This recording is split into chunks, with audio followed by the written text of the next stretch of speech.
Vamos lá, correção do nosso exercício referente à aula anterior, falando sobre evolução dos seres vivos.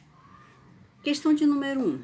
De acordo com o assunto proposto, desenvolva as questões. Número 1. Por que os fósseis podem ser considerados uma evidência da evolução?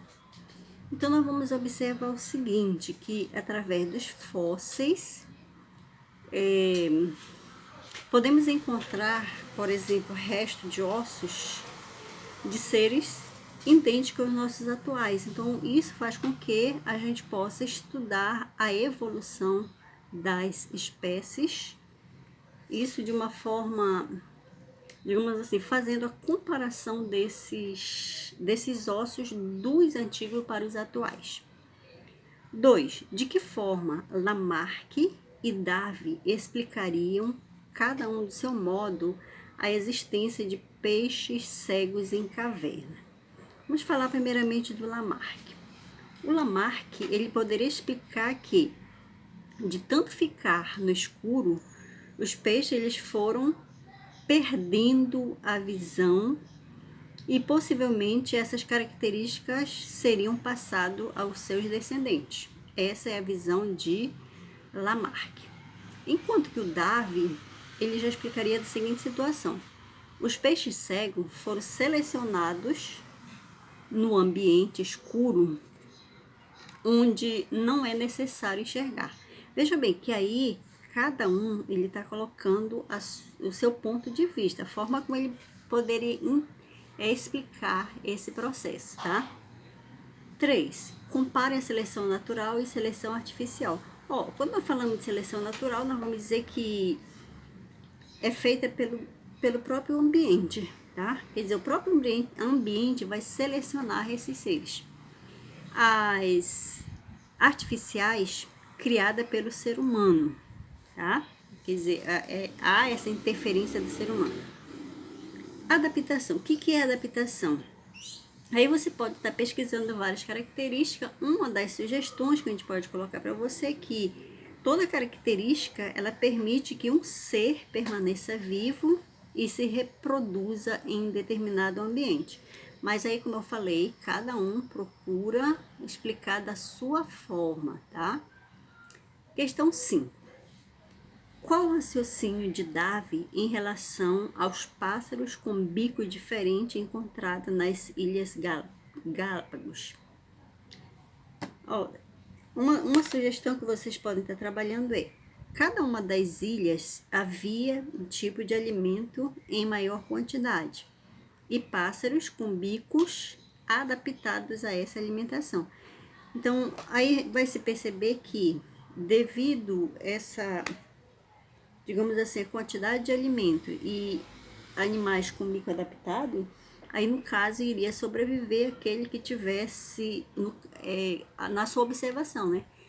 Sempre iria sobreviver aqueles que tivessem mais adaptados àquele tipo de alimento. Aqueles que não tivessem adaptado, a própria natureza iria selecionar. Próximo. Por que está errado a presença ao mesmo tempo de seres humanos e dinossauros nos filmes de aventuras? Gente, olha só. Os dinossauros, eles foram extintos no período Cretáceo, isso da era Mesozoica.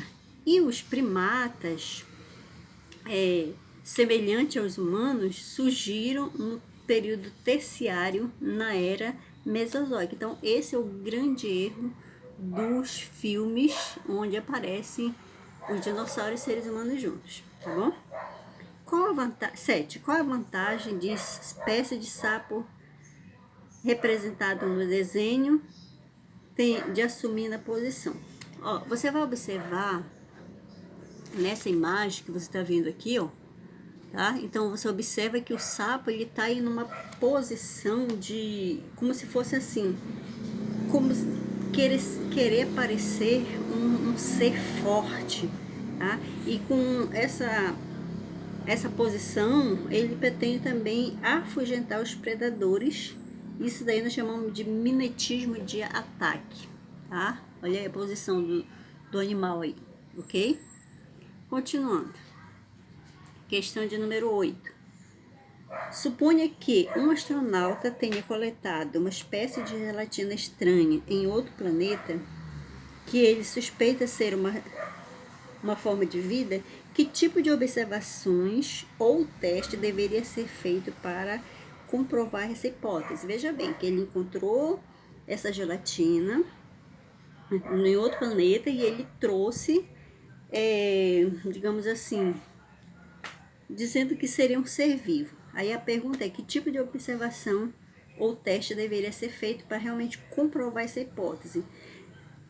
Vamos concluir que deveria ser feito uma pesquisa para verificar se aquela gelatina possuía alguma das propriedades apresentadas pelos seres vivos, que é desconhecida, né?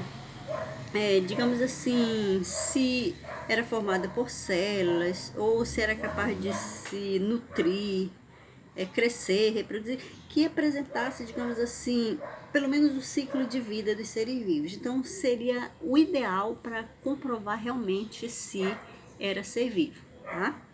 Próximo. Imagina que a vida na Terra tenha chegado do espaço na forma de seres microscópicos muito simples, semelhantes a bactérias, vindo dentro de um asteroide que caiu na Terra. Isso é suficiente para resolver o problema da origem dos primeiros seres vivos no universo? Por quê? Imediatamente a nossa resposta seria não.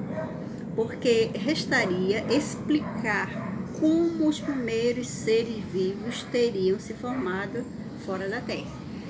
Lógico, o básico do básico seria esse, o principal seria evidente para nossas explicações, tá? No texto nós temos questão 10, de olho no texto. Então, com base no texto, eu acredito que você já leu, que ele fala de bactérias. Então, vamos ver aqui. Dentre os termos que você estudou, qual deles pode explicar a afirmação a seguir? A afirmação que nós temos é essa aqui, ó. Algumas bactérias que aparecem naturalmente pode ser resistente ao antibiótico. Veja bem, a pergunta ele diz assim: entre os termos que você estudou, qual deles poderia explicar a afirmação? Então, aí é a mutação, porque a gente vai observar o seguinte, que as bactérias, elas podem se passar pelo processo de mutação, tá? Então, elas podem aparecer de diversas formas. Aí vem a próxima. Que parte do texto explica a ideia de seleção natural? É lá onde ele diz assim, o medicamento, se você voltar lá no texto, você vai ver, né? Seria mais ou menos aqui, nessa parte, dos medicamentos que eram para destruir as bactérias. Cadê? Só encontro aqui no texto. Aqui. Assim, ó. Os medicamentos, então,